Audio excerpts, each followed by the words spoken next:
मशहूर ज़माना जहाज़ टाइटैनिक पर तकरीबन 2230 लोग सवार थे, जिनमें से 706 को बचा लिया गया था। इसका मतलब है कि 1500 से ज़्यादा लोग डूब गए थे। इसी अलमनाक वाक़ये पर हॉलीवुड में एक फ़िल्म भी बनाई गई थी और वो आज तक की सबसे बेस्ट और बेहतरीन मूवीज़ में शुमार की जाती है। मतलब एक सुपर हिट मूवी। फ़िल्म में तकरीबन सारे डूबकर मर जाते हैं, जबकि हीरो डूबकर मरने के बजाय सर्दी की शिद्दत से मर जाता है। जिसने भी ये फ़िल्म देखी है, डूबने वाले सैकड़ों बच्चों और ख़वातीन के साथ किसी को भी हमदर्दी का इज़हार करते हुए नहीं दिखाया गया। हालाँकि ये ख़वातीन और बच्चे बड़ी ही बेबसी से डूबते हुए मरे।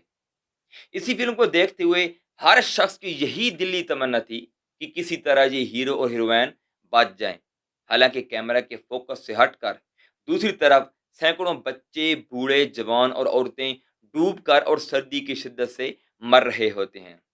अगर आपने ये फ़िल्म पूरी देखी है, तो आपको मालूम होगा कि इस फ़िल्म में हीरो का किरदार इंतहाई गैर शाइस्ता और इंतहाई नामुनासिब है। और फिर भी चूँकि कैमरे का फ़ोकस उसी पे होता है और दिखाने वाले आपको यही दिखाना चाहते हैं, तो आप बस इसी से हमदर्दी का इज़हार कर रहे होते हैं। यहाँ तक तो आप मेरी बात से 100% इत्तेफ़ाक कर रहे होंगे, लेकिन चंद मिनट के लिए आप मेरी पूरी बात सुनें, क्योंकि अब मैं क्योंकि आप, मैं और हम सब अपने मुआशरे को एक बीमार और बदबूदार मुआशरा बनाने में पूरी तरह ज़िम्मेदार हैं।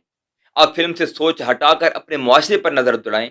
क्या आपको हमारे मुआशरे में पाई जाने वाली कमियाँ, दुःख, दर्द, आम आवाम के मसाइल दिखाए जा रहे हैं? नहीं, बिल्कुल नहीं।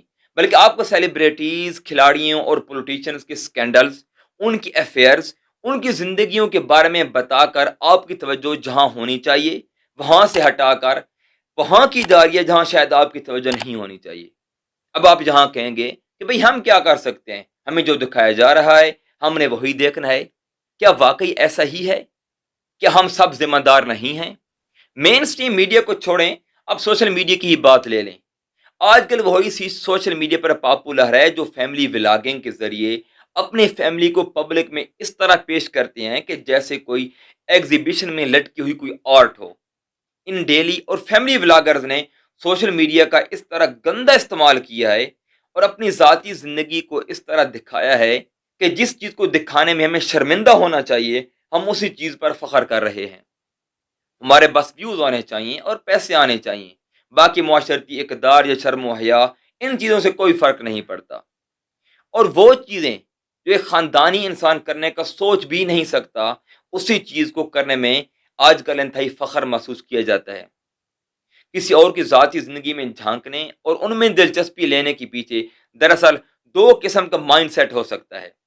एक वो इन फैमिली व्लॉगर्स को देखकर अंदर ही अंदर अपने आप को इन फैमिली व्लॉगर से बेहतर फ़ील करते हैं, क्योंकि वो फैमिली व्लॉगर्स की तरह अपनी ज़ाती ज़िंदगी को ग्लैमराइज़ नहीं कर रहे। और दूसरे वो जिन्हें इस बात से कुछ फ़र्क ही नहीं पड़ता कि वो अच्छा कर रहे हैं या बुरा, बस उन्हें देखने में मज़ा आना चाहिए। उन्हें डोपामाइन के शॉट्स मिलते रहने चाहिए, चाहे कंटेंट जैसा भी हो, जो भी हो, अच्छा भी हो, बुरा भी हो।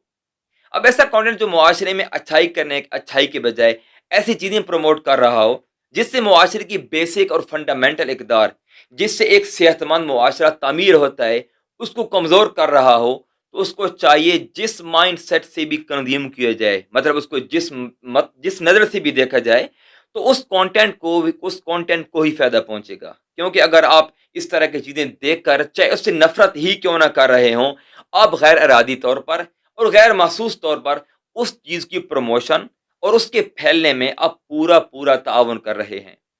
अब खुद सोचें, आपका मुआशरा किसी पर्दे पर चलने वाली फ़िल्म नहीं, बल्कि ये वो हकीकत है जिसमें आप और हम सब जी रहे हैं। हम इतने ज़हनी मरीज़ हो चुके हैं कि हमारे सोशल मीडिया हिस्ट्री में फैमिली व्लॉगर्स की वीडियोज़ होंगी। हम एज़ ए मुआशरा मुकम्मल तौर पर वॉयरिज़्म यानी एक ज़हनी बीमारी का शिकार हो चुके हैं, कि जिसमें अपनी ज़ाती ज़िंदगी से हटकर दूसरों की ज़ाती ज़िंदगियों की खोज में लगे रहते हैं, और इसी चीज़ को इस्लाम ने इंतहाई नापसंदीदा करार दिया है। मुझे याद है कि एक ऐसा वक़्त भी था कि जब किसी शरीफ और ख़ानदानी लोगों के घर कोई शख़्स झाँक लेता, तो ये बात इतनी गलत समझी जाती कि बाज़ औक़ात इसी अमल की वजह से दुश्मनी का एक सिलसिला चल निकलता।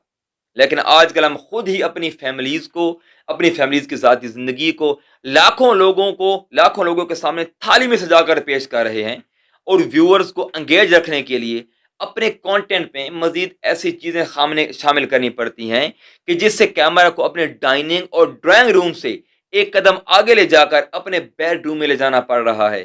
اور بڑی افسوس سے مجھے کہنا پڑ رہا ہے کہ ہم اس حد تک ایک بدبودار اور بیمار معاشرہ بنا چکے ہیں کہ ایک وقت ایسا بھی آئے گا کہ ہمیں بیڈ روم سے بھی ایک ہاتھ آگے کیمرہ لے جانا پڑے گا اور اس چیز کو معجوب بھی نہیں سمجھا جائے گا، کیونکہ یہی فیملی ولاگر ہمارے رول ماڈل ہیں۔ اگر آپ میں ضمیر زندہ ہے اور ایک بحیا مسلمانوں کی طرح چاہتے ہیں کہ ہمارے بچوں کے لیے ایک بہترین معاشرہ تعمیر ہو سکے، تو ہر وہ کانٹینٹ جس کو دیکھنے کے بعد اگر آپ ایک منٹ کے لیے سوچیں کہ آپ نے ایک وقت برباد کیا ہے، تو اس طرح کے کانٹینٹ کریٹرز کو آپ بین تو نہیں کر سکتے، لیکن ان کو اگنور کر کے اور ان کو دیکھے بغیر اپنے سوشل میڈیا ہسٹری سے نکال دیں، تاکہ ان لوگوں کی حوصلہ شکنی ہو سکے اور سوشل میڈیا الگوریدم بھی ان کو ڈسکریج کر سکے۔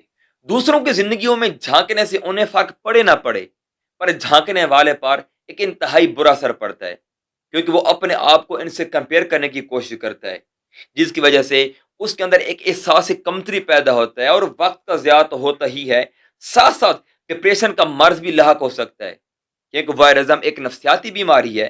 جب تک ہم ایک ہیلدی کیورسٹی یعنی کہ علم کی تجسس اور ایک گوسپ یعنی دوسروں کی ذاتی پہلوؤں میں جھانکنے کی کوشش کے درمیان فرق نہیں کر پاتے، اس وقت تک ہم اس بیماری کو ایک بیماری ہی نہیں سمجھ پائیں گے، جس کے نتیجے میں لانگ ٹرم وائرزم کے بعد ایک انسان کے اندر ذہنی سکون ختم ہو جائے گا، اس کا وقت ضائع ہوگا، جو وقت اسے اپنے آپ پر صرف کرنا چاہیے وہ دوسروں پر خرچ کرے گا، اس کے علاوہ وہ اوور تھنکنگ کا شکار ہو جائے گا۔ اگر آپ کو یہ ویڈیو پسند آئی ہے تو لائک کریں اور کمنٹ میں بتائیں کہ اگر آپ وائرزم پر ایک مکمل ویڈیو چاہتے ہیں اور اس کے نقصانات اور اس سے بچاؤ کیسے کیا جائے، اس پر ایک الگ ٹاپک اور ایک الگ ویڈیو بنائی جا سکتی ہے۔